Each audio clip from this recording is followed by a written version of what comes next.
இந்த விஷயத்த வந்து மாத்தணும்னு நினைக்கிறேன் அப்படின்னா எத மாத்துவீங்க? ஆர் எல்ஸ் நான் இந்த இந்த இந்த இடத்துல வந்து நான் தப்பு பண்ணிட்டேன் அப்படின்னா எத மாத்தணும்னு நினைக்கிறீங்க?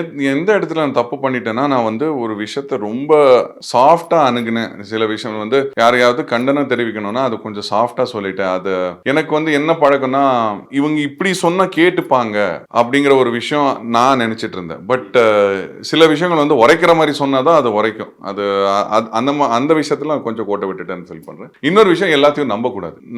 யாராவது ஏதாவது சொன்னாங்கன்னா நான் நம்பிடுறேன். ஏன்னா அதுக்கு அகைன்ஸ்டான ஒரு எவிடன்ஸ் எனக்கு இல்ல. நம்பாம இருக்கிறதுக்கு ஒரு எவிடன்ஸ் வேணும் இல்லையா? இப்போ ஸ்ரீரஞ்சனிக்கெல்லாம் அந்த இன்ஸ்டிங்க்ட் இருக்கு. ஏதாவது வந்து யாராவது சொல்றாங்கன்னா உடனே அதை நம்ப மாட்டாங்க. அது ஓகே இந்த அர்த்தத்தில் தான் பட் ஏன் நம்புறேன்னு அதுக்கு ஒரு ரீசன் இருக்கு. நான் சின்ன வயசுல இருந்து வளர்ந்தது ரொம்ப ஸ்ட்ரெயிட் ஃபார்வர்டான ஆட்களோட தான். யாருமே இந்த அப்பா அம்மா இருக்கட்டும், அண்ணன் தம்பி யாருமே ஏதோ ஒன்று மைண்டை வச்சுக்கிட்டு இன்னொன்னு வந்து சொல்லி அது போட்டு வாங்குறது இந்த மாதிரியான விஷயம் பண்ணதே இல்லை. எல்லாரும் ஸ்ட்ரெயிட் ஃபார்வர்டாக தான் பேசியிருக்காங்க.